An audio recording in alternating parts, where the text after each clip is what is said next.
Part 4 Contracts and Negotiations. Chapter 16 Essential Points of a Negotiation.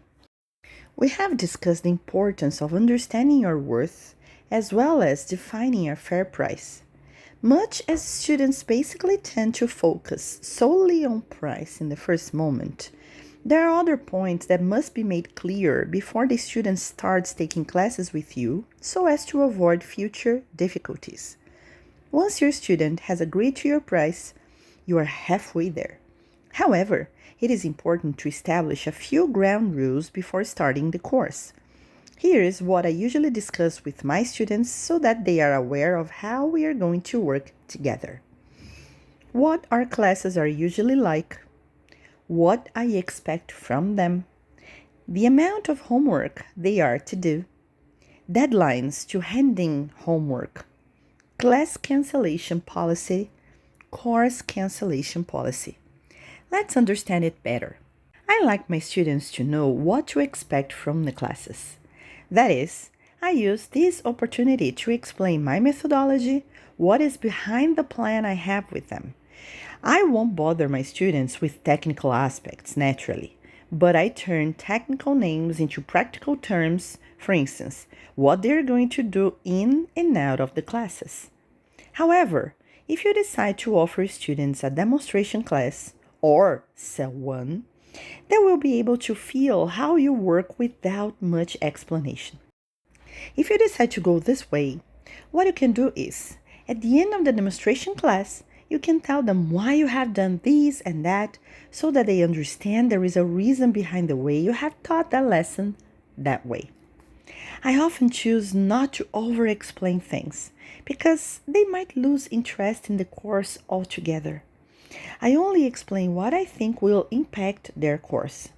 For instance, I don't ask them to do any writing in class, so they have to understand the importance of dedicating time outside classroom for that. Otherwise, they won't develop this skill. At this point, I end up telling them what they are supposed to do as homework, and their progress will depend on both inside and outside focus. Today, I need 2 to 3 audios to cover these details, which is usually enough. At least it is for the way I teach and work in class. The more you do it, the more comfortable you feel doing so.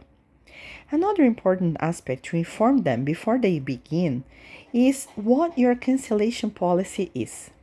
It is essential that they understand what happens when they are late, when they cannot come to class, what happens if they need to cancel their course, and how you are going to deal with it all.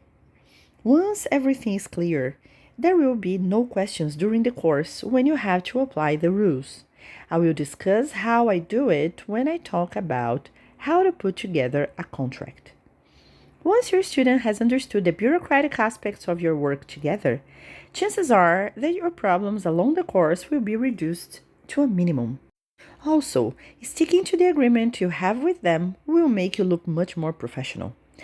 Teachers tend to be generous and feel like helping everyone. However, generosity is only valuable if it is directed at the right people.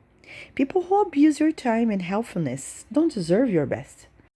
Your teaching career must be seen as a business, not as volunteer work, mostly by yourself. I know it's hard to say no.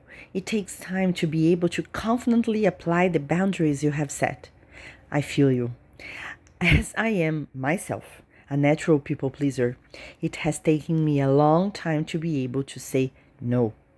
You must be wondering if I am one of those inflexible types, and you are unlikely to visualize yourself doing the same. What I have learned, the hard way I must confess, is that the more you stick to the rules, the easier your life is and the more respect you get. Indeed, one time or another, I end up making exceptions. However, when I do so, I make it clear that what I'm doing them is kindness, and the next time things will get back to normal. And next time, I keep my word. I swear that the more professionally you behave, the more trust you will gain.